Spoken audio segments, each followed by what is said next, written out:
Voice, आज की आवाज। इंदौर में भोजशाला के मामले में हाई कोर्ट की इंदौर बेंच में सुनवाई हुई, जहां पर कोर्ट ने कहा है कि इस मामले में सुप्रीम कोर्ट के स्टे के बाद ही सुनवाई हो पाएगी।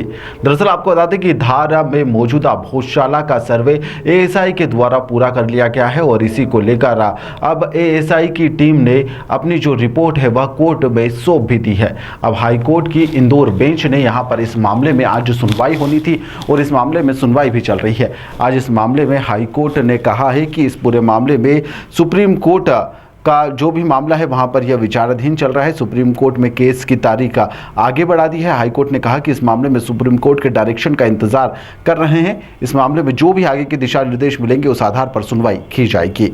देखिए, आज उच्च न्यायालय इंदौर के डबल बेंच के समक्ष भोजशाला के मामले में सुनवाई निर्धारित थी, जिसमें आज सुनवाई करते हुए डबल बेंच में समक्ष कुछ पक्षों को कॉपी नहीं रिसीव हुई थी। ऐसी स्थिति में उन्होंने अपना पक्ष रखा कि हमें कॉपी रिसीव सर्वे की नहीं हुई है, तो हमें भी सर्वे की कॉपी रिसीव कराई जाए। न्यायालय ने आदेश दिया कि इन सभी पक्षों को कॉपी रिसीव कराई। आज संभवतः सभी को कॉपी रिसीव भी हो जाएगी।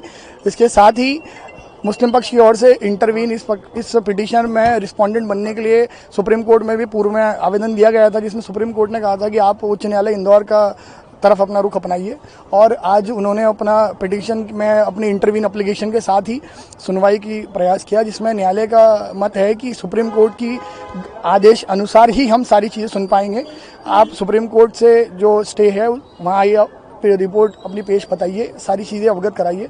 वहाँ के आदेश के बाद हम किसी भी पक्ष को सुनने में समर्थ रहेंगे। लेकिन कोर्ट में काफ़ी देर बहस हुई, काफ़ी तर्क रखे गए आप लोगों के द्वारा, लेकिन कोर्ट का क्या कहना था? चूंकि आज सुनवाई होनी थी, आदेश निकलने थे जो एसआई की रिपोर्ट पर थे। देखिए, आज रिपोर्ट क्योंकि 15 तारीख को रिपोर्ट पेश हुई है, आज न्यायालय के समक्ष तारीख थी, आज ऑन रिकॉर्ड वो रिपोर्ट न्यायालय के समक्ष आई है।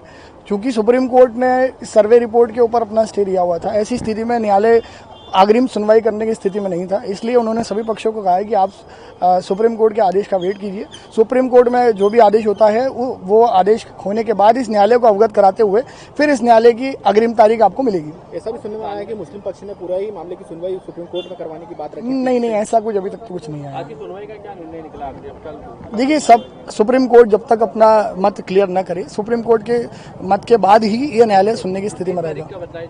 30 तारीख सुप्रीम कोर्ट में अनुमानित लगी हुई है और प्रोसीडिंग में कंप्लीट होने के बाद सुनवाई होगी और सुनवाई के बाद ही सारी चीजें क्लियर हो पाएंगी। इसके अलावा ये भी बात सामने आ रही है कि जो कॉपी नहीं मिली थी एसआई के द्वारा, पक्षकारों को कॉपी नहीं मिली थी, उसकी भी बात हाईकोर्ट की समझ रखी गई। ये वो कुछ अन्य पिटिशनर क्योंकि कुछ पुरानी पिटीशन भी चल रही है, वो उसमें जो पिटिशनर रिस्पोंडेंट हैं उनकी और से अपीयर होकर कहा गया है कि क्योंकि सेम सब्जेक्ट का मैटर है तो हमें भी कॉपी रिसीव कराई जाए। तो न्यायालय का कहना है कि आपको भी कॉपी रिसीव कराई जाएगी। अंतर सिंह वान्य करके एक पिटीशन है, उसमें सीनियर एडवोकेट अपीयर हुए थे और उनकी ओर से कॉपी रिसीव कराई गई। मुल्ला को लेकर सलमान खुर्शीद ने भी तर्क रखे थे कि मस्जिद को लेकर वो उसी लिए आए थे इंटरवीन के लिए, पर उन्होंने न्यायालय का मत है अभी स्पष्ट है कि सुप्रीम कोर्ट के आदेश के बाद ही सुनवाई की जाएगी। शिरीष दुबे, हिंदू पक्ष की ओर से अधिवक्ता।